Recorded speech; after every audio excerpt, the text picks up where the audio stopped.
Coming up first at 4 right here on WJZ. Tragedy in Northeast Baltimore. 6 children are dead as a fire rips through a home overnight. I'm Rick Ritter on scene with the latest on the investigation. We're learning more about the 6 children killed in that devastating house fire. I'm Megan McCorkle in Northeast Baltimore with more straight ahead. Sweeping agreement. The Department of Justice and the City of Baltimore lay out their plans to reform the police department. But do they go far enough? I'm Mike Helgren at City Hall with reaction. Eyewitness News at 4 starts right now. This is WJZ TV, Baltimore. In your community, where you live. Now, it's WJZ, Maryland's news station. Heartbreak and tragedy. 6 Baltimore children killed in a fire in the middle of the night. An update on the investigation and the recovering victims. Hello, everybody. I'm Mary Bubala. Here's what people are talking about. A family torn apart. An early morning fire in Northeast Baltimore burns a 3-story home, killing 6 children. 10 members of the family were caught up in that fire. Flames and smoke could be seen coming from all 3 floors of the building when crews arrived on the scene in the middle of the night. WJZ is live with complete coverage of this fatal fire. Rick Ritter is at the scene with the latest on the investigation into what caused the fire. Megan McCorkle with more on the 6 children killed in the house fire. And Captain Jeff Long in Sky Chopper 13 with how the fire impacted the surrounding area. We're going to start with Rick. Mary, a tragedy like this is certainly hard to fathom. Just moments ago, the 6th and final body was recovered. That, a 9-month-old baby. And meanwhile, 2 other children remain hospitalized in critical condition. And now that all of the bodies have been recovered, fire officials say the investigation into the cause of the fire can finally begin. The video is horrifying. WJZ cameras were the first on scene as flames torched a Northeast Baltimore home with 9 children inside. I can't imagine the pain of a mother or father who has to suffer this kind of loss. Early Thursday, just after midnight, firefighters raced to the 4200 block of Springwood Avenue. There, they find a 3-story home engulfed in flames. Came upon heavy fires showing from first, second, and third floor of this building. The mother escapes, and her 8-year-old daughter manages to save 2 of her brothers. She actually rescued her 2 siblings. She brought the 2 siblings out with her. But with 6 children screaming, still trapped inside, firefighters try to storm into the home, but the 3rd floor collapses, leaving them with no choice but to battle the blaze from the outside. And they were exhausted. They were in the front yard on one knee, and they saw me, and they said, "Chief, we did all we could," because they know that the kids were in the house. Thursday afternoon, an excavator continued to clear debris as firefighters searched for the missing children. Close to 15 hours after the fire started, officials recovered 5 bodies, 3 on the 2nd floor, 2 on the 1st. A traumatic ordeal that's left all of Baltimore with heavy hearts. A tragedy like this, I think, touches everybody in our city. Right now, officials are unsure exactly how the fire started. We're told there was a working smoke detector inside the home, along with a space heater, but whether or not that played a role is still under investigation. Back to you on TV Hill. It is just horrifying. Rick, thank you. WJZ complete coverage continues. We now turn to Megan McCorkle with more on the 6 children who lost their lives in this morning's fire and how the community is reacting. Megan? Well, Mary, fire officials say all 9 of the children involved in that blaze were part of the Malone family. They range in age from 9 months to 11 years old. Toys fill the backyard of the home where 6 children from the Malone family lost their lives. It's devastated. Everybody's devastated over it. I just can't imagine the pain of that mother. They got to tell her that 6 of her babies perished. Neighbors desperately tried to help, but they couldn't get into the house where the children were trapped. I know they couldn't come out. They couldn't. They was trapped. And we heard that the kids was yelling. They was yelling. From the WJZ drone, you can see how the roof of the home just collapsed. Lost in the fire, a 9-month-old boy, his 2-year-old brother, 2 3-year-old twin girls, a 10-year-old girl, and her 11-year-old sister. A 4- and 5-year-old who were rescued by their 8-year-old sister were taken to the hospital along with their mother. WJZ has learned the mother of the children is a longtime staffer for Maryland Congressman Elijah Cummings. It's a very difficult time for our office. Katie Malone has worked for the congressman for nearly 11 years in his Catonsville office, focusing on immigration issues. Cummings says his staff is shaken. My office is going to do every single thing in our power to embrace them in this very, very difficult time. Malone's Facebook page is filled with pictures of her children.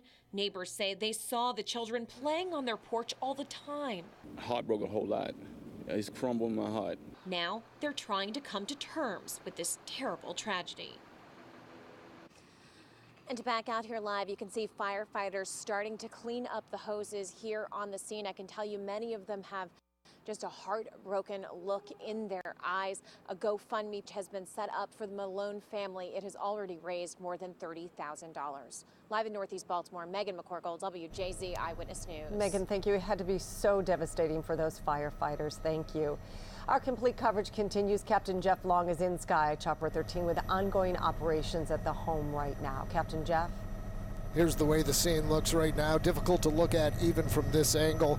And you can see that there are still quite a few firefighters on the scene. They'll be investigating this. And as of right now, they still are taking up all of Bel Air Road right here at this intersection of Springwood Avenue. And the roadblocks are 1 block north and 1 block south. Still best that you avoid this area as you're driving through Parkville. Reporting live from Sky Chopper 13, I'm Captain Jeff Long. Back to you. All right, Captain Jeff, thank you. Stay with WJZ for the very latest developments on this fatal fire in Northeast Baltimore. We will bring you complete coverage coming up on WJZ at 5 and 6. Well, sweeping reforms aim to change the way officers do their jobs in Baltimore. The nation's top law enforcement officer laid out the changes this morning, part of the impact of Freddie Gray's death in police custody. WJZ investigator Mike Helgren is live in West Baltimore, where Gray was first arrested, detailing this major agreement. Mike? Mary, this is where it all started. The event happened here that caused the dominoes to fall. Freddie Gray's family attorney says this decree is monumental, but there are some critics, including the police union. They say they didn't get enough say in what's happening. The historic agreement between the Department of Justice and the City of Baltimore aims to reform policing. It follows outrage after the in-custody death of Freddie Gray, whose family attorney praised the changes. When this is done, we believe that there will be true reform in this city. I want to thank you for welcoming me to Baltimore. Outgoing Attorney General Loretta Lynch sounded optimistic and said she was not concerned the reforms would be dismantled under President Donald Trump. This agreement will live on.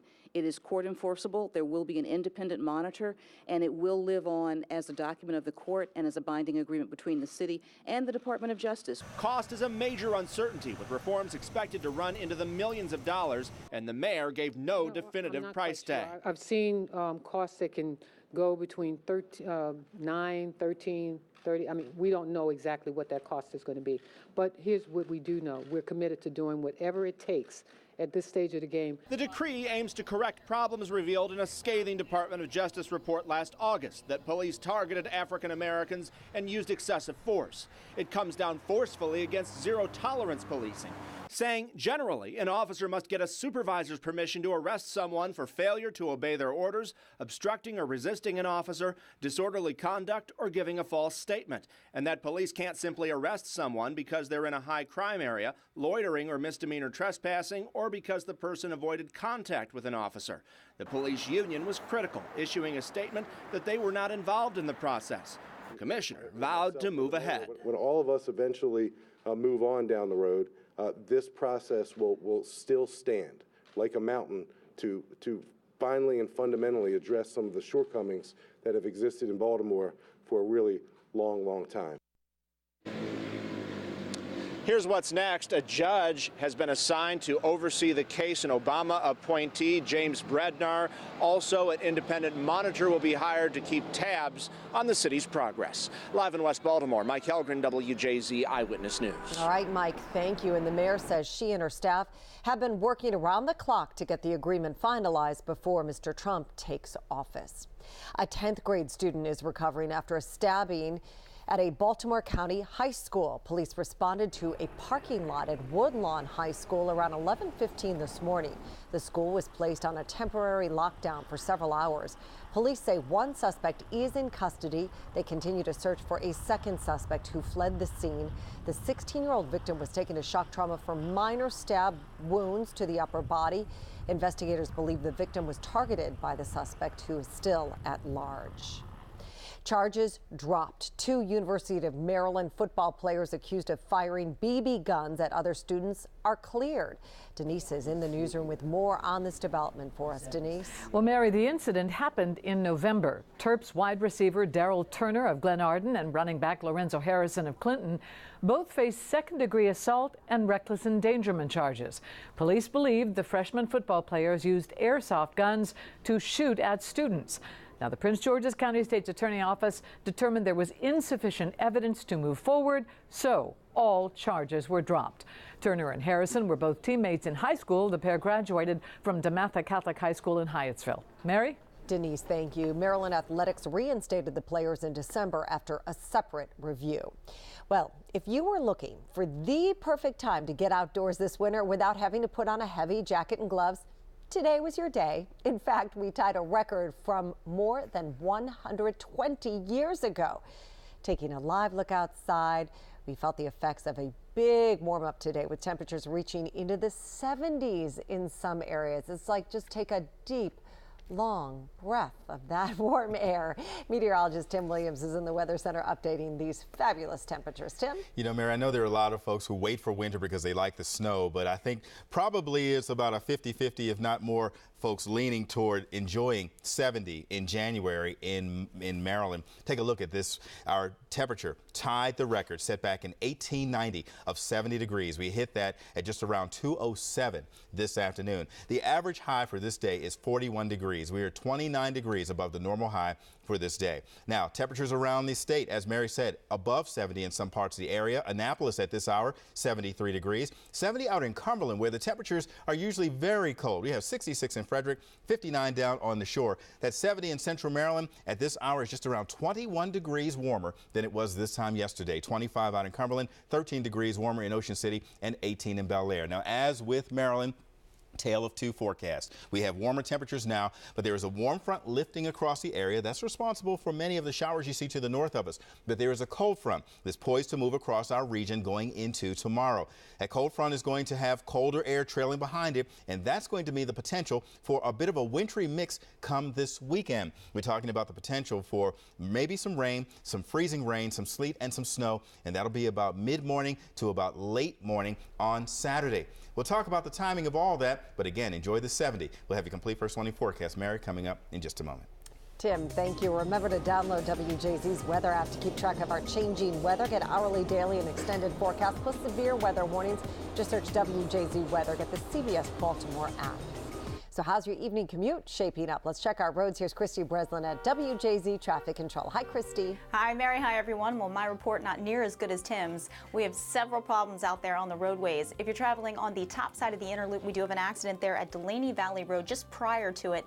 It's blocking the right-hand lane. 95 southbound, a crash there at Mountain Road blocking the left lane. Bel Air Road at Rossville Boulevard, Eastern Avenue at Kane Street, Falls Road at West Northern Parkway, and also Windsor Mill Road at Lord Baltimore Drive. If you're traveling along the top side of the inner loop because of that accident, the delay begins at Green Spring Avenue. It goes past Delaney Valley Road, actually stretching to Harford Road. Once you get past Harford Road, though, you're actually in pretty good shape. As far as the west side of the inner loop goes, you're going to see some brake lights there from 95 to Liberty Road. Average speed around 70, only 20 miles per hour average. As you can see, there's a look at Delaney Valley. Slow on the inner loop, the outer loop still doing pretty well at this hour, and we still have that delay on the west side inner loop again from 95 to Liberty Road. This traffic report is brought to you by Just Cabinets and More. Pay no interest until 2020 during their winter sale and get free delivery with any purchase of a Sealy hybrid mattress and bedroom set. Back over to you. Christy, thank you. Well, Congress's longest serving woman and Maryland's longest tenured U.S. Senator is taking her talents to Johns Hopkins University. Retired Senator Barbara Mikulski will join the Johns Hopkins faculty as Professor of Public Policy and Presidential Advisor. Mikulski retired from the U.S. Senate after completing her 5th six-year term. She officially joins the school faculty on Monday. From Senator Barb to Professor Barb.